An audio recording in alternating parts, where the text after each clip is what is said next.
So as he put that out in September 2023, and he was well known for his position after October 7th, some part of the pro-Palestinian social movement engaged with the government in conversations. What movements are those?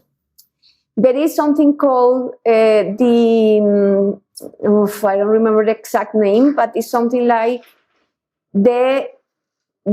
I will find it out. I find it in my, but it's something like the Palestinian diplomatic. And we have the relationship with the official Palestinian government in Ramallah and the ambassador here, and the ties between them and the dialogue has been there, and they have an agenda they ask. But there was also a movement that has been created mobilizing expats from Palestine globally to support the process. This is the Palestinian Initiative for Public Diplomacy? Yes. Public diplomacy, that's it.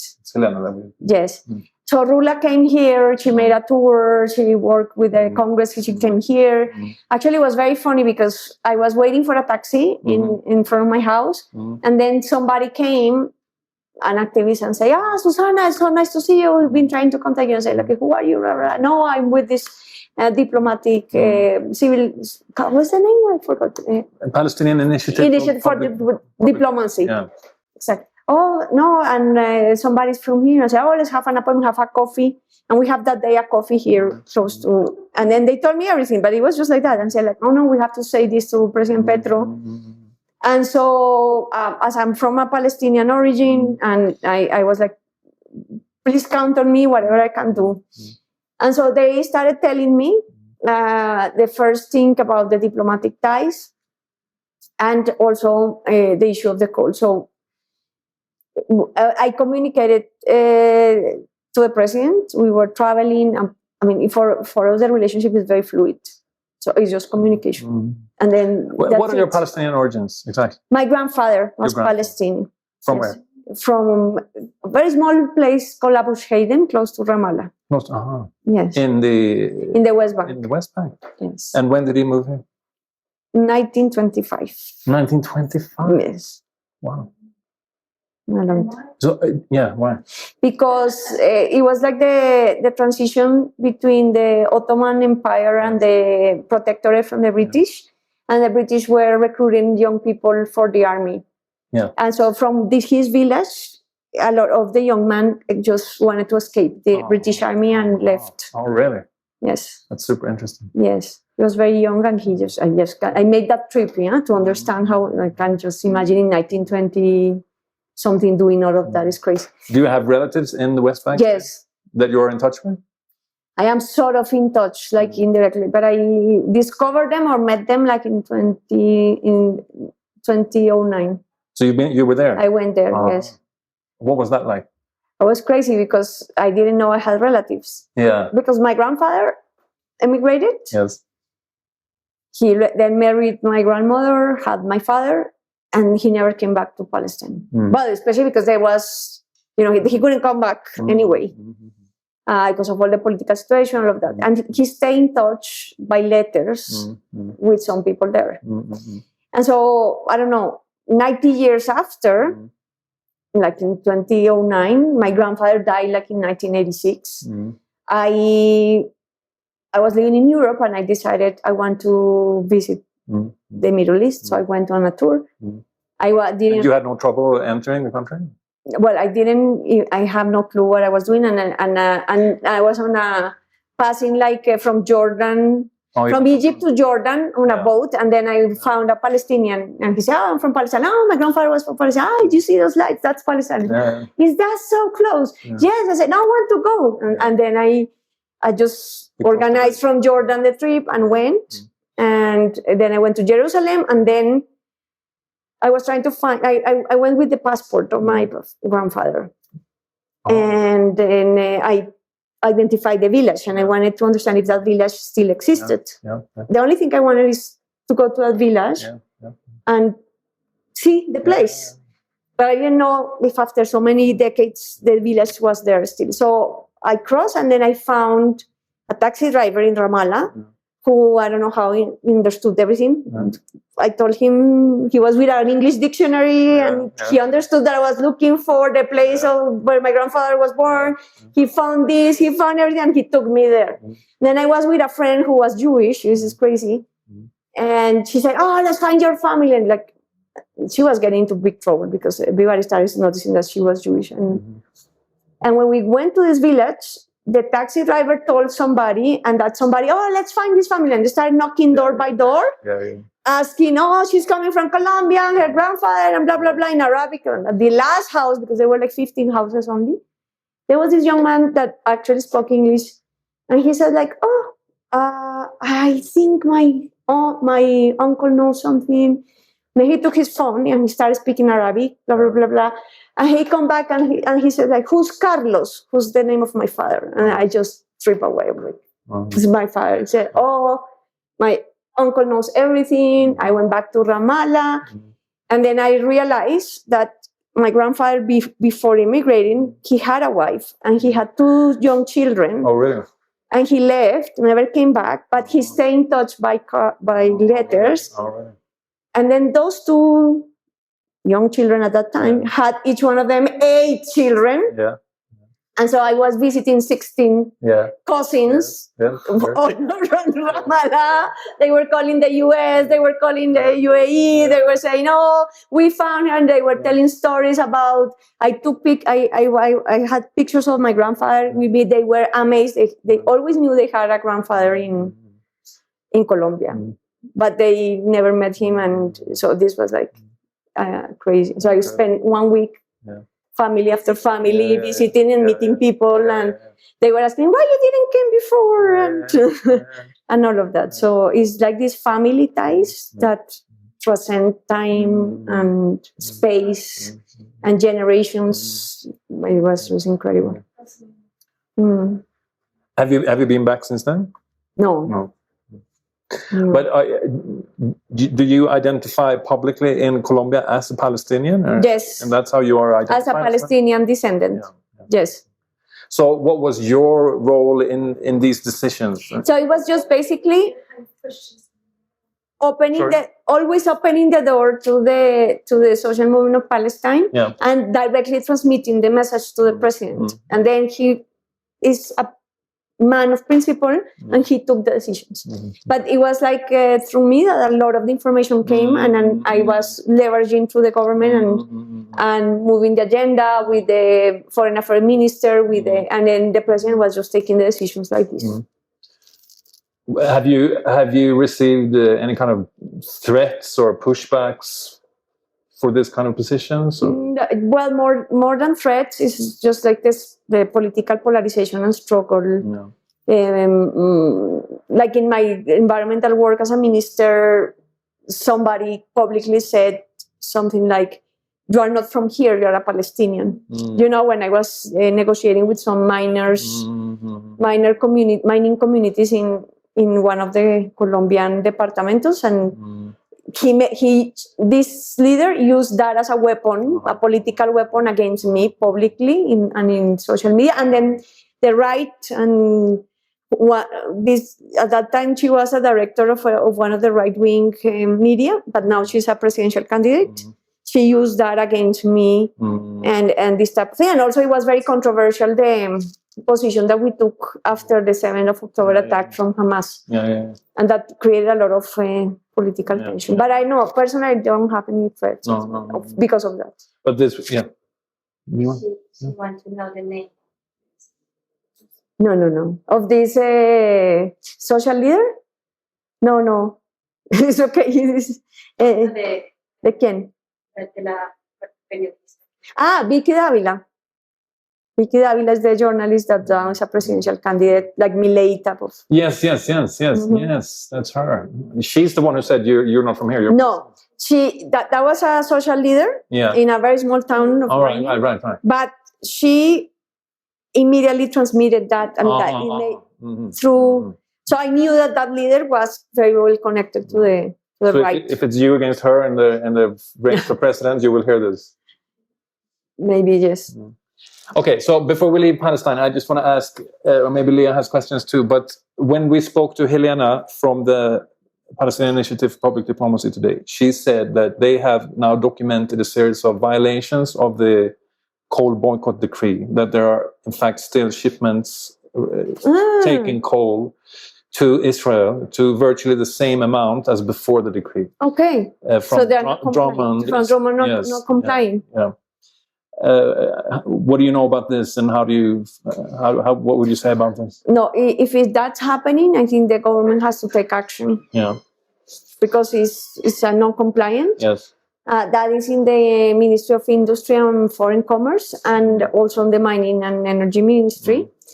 It would be good to have that information so we can transmit to the president. But it is then absurd because we are not making any impact there. Yes. And the idea of the president is to make an impact because we really believe that economic boycott for that type of genocide that happened was at least the minimum.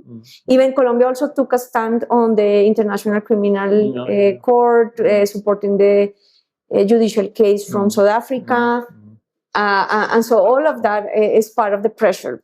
And it's been no pressure because, I mean, there is no stopping on this genocide. So Totally. Yeah, my understanding from her was that they plan to convey this information to the government and to Petro. Do you have questions on Palestine or on this kind of stuff? It's more about when you said some principles were not respected. But maybe it would be... Yeah, later. I'd like to maybe talk to you a little bit about the work you have done on capital fossil. How you say that in English? Fossil capital, yes. Because it would be very interesting to understand why you got interested in that in the first place. Because it is, I mean, for President Petro, that was like something. He's an economist, and he also wanted to join that capitalism is actually the cause of climate change, and in terms not only on the energy source but on the dynamics of the capital that was maximized because of. But to explain a little bit to people that maybe want to understand more this issue, well, first to understand where do you find that as a theme that you wanted to research and make it your PhD work. How you got interested in that, how you connected that, and then to explain a little bit what is fossil capital and why it matters now with climate change. Okay, so I did mostly Palestine activism between 1996 and 2004. I lived in the West Bank for a while and things like this. But then in 2005, I sort of shifted focus towards climate. Then I was a journalist. I started doing my PhD in 2009. And of course, at that time, there was still, it's not a theme that has disappeared, but there was perhaps an even stronger discourse at that moment in time that it's humanity as a whole that has created the climate crisis. And as a committed Marxist and with the Palestinian experience as like my constitutive political experience in a way, it was impossible to swallow this idea that there is a kind of a monolithic, harmonious human species without antagonism that has created the climate crisis. So when I started doing my PhD, I had a bizarre and absurdly over-ambitious plan to write the whole history of fossil fuels in all the long waves of capitalist development. Oh, wow. From like late 18th century until the present.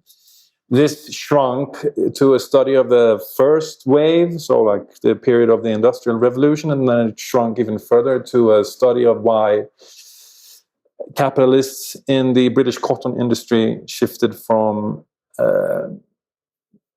water power, the traditional energy source, to coal or steam power.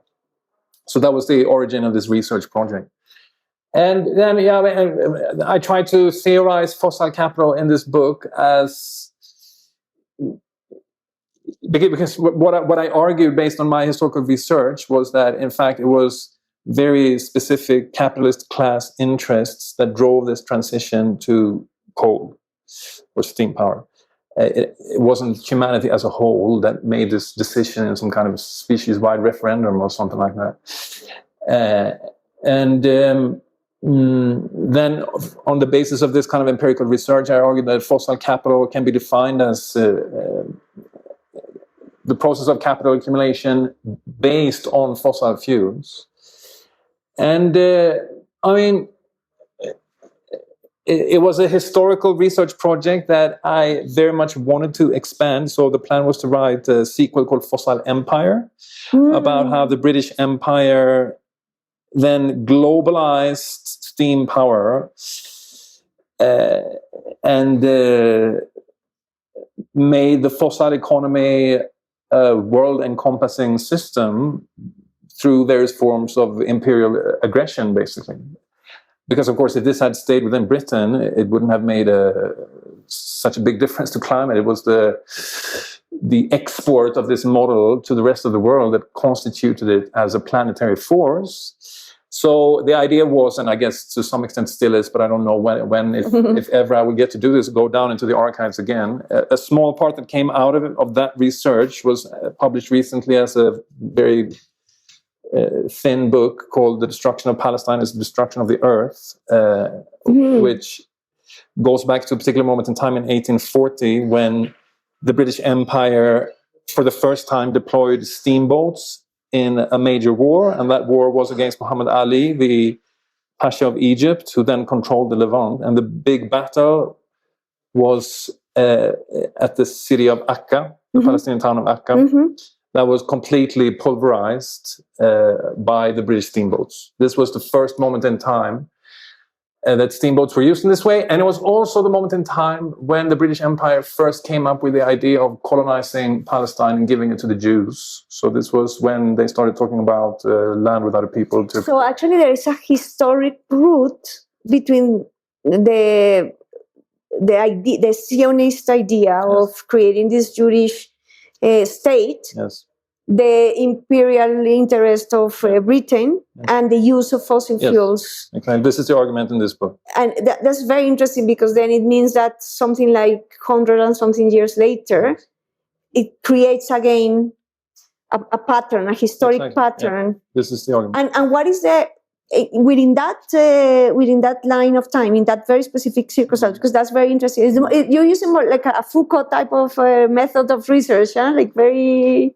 To be honest, I don't know Foucault at all. No, but it looks like, No, it's like a. But at least there's a very, which I like very much, a very detailed historic based on the archives. Information system to understand how power has created its dynamics. Well, I just take out that very academic. No, I should know Foucault, but I'm not. I love France and French politics, but I theoretically I relate much more to the critical theory tradition. Okay. So Benjamin Adorno, that kind of. Yes. So in terms of that on that thread, what is then the consequence of that for the future? As you have seen this pattern. And we saw what happened in the Palestinian genocide. But Petro also said in the United Nations discourse, actually at COP in Dubai, his speech was relating the Palestinian genocide with the first move of fossil capital to actually put authoritarian regime in place. To be able to sustain that economy, and showing that the whole people can be just eliminated without any resistance. And that was the first step for what was going to happen to the rest of the world because of this interest. So it was very interesting. That's why I think it relates a lot to the reflections that politically we have been doing here. Totally. That the question is, what do you see as the consequence of that? To how you will describe the struggle we are in now? Where are we heading with that historic threat? I mean, both when you look at both fossil fuel combustion and the colonization of Palestine, my feeling is that these are like two processes that have been running for almost 2 centuries, and they follow a general pattern of escalation and intensification and extrapolation. It's like it has, both of these processes have some kind of an inbuilt momentum of ever larger scales of destruction. And to put it crudely, the feeling on both these fronts is that things are just getting worse and worse and worse and worse and worse and worse. And it's been going on for, it started at roughly the same time. And I mean, personally, the reason why I came here and why I've been so fascinated by Colombia in the past years, since 2022, is that it's such a rare case where the right steps, the right initiatives, the right intentions are announced, and on these two fronts. I don't know. Obviously, this is. I mean, I'm obviously painfully aware of all the complications and the challenges and the impurities and contradictions of the project that you have here, but it still strikes me as the most hopeful case that we have, and therefore, obviously, I would hope for this project to survive next year. Yes, it's a big responsibility that we all have. Huh? Yeah, it is. Yeah, but now you're making it more transcendental than the politics, the everyday politics.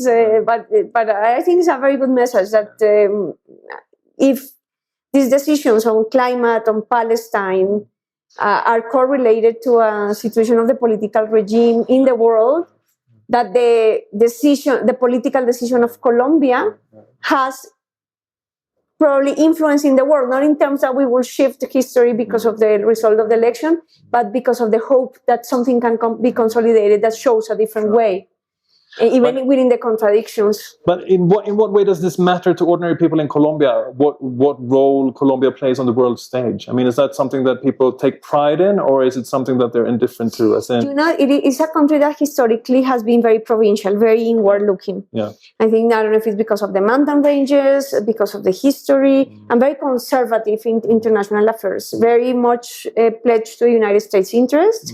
And the elites of Colombia have historically been in agreement with the United States and put the development project of the country also based on the capitalist interests of the United States. I think that's a pattern. Yeah. So President Petro has broken that pattern. First, changing the subjects of discussion of the relationship with the United States, that in the last decades, from the 80s onward, have been the war on drugs, basically. Of course, commerce on the one hand, and the strategic interest of this corner of South America for the United States, military bases, the military interference in the conflict of Colombia, and then the drug cartels and the drug export that has been dominating the relationship. But President Petro wanted to shift that. I think President Santos shifted in terms of putting the peace process at the center, and that was already a change. But then President Petro built that to put with the President Biden the issue of climate as the first. And that was a very fundamental change in the relationships. Now, of course, with the change in the US, the whole relationship is in another situation. So that was one. And then second, also, President Petro did something, which is, what is the role of Colombia in the world? Like asking that and putting a different perspective. I think it was built on President Santos' capacity to build the peace process, which put Colombia on a different path of international relationships in 2016.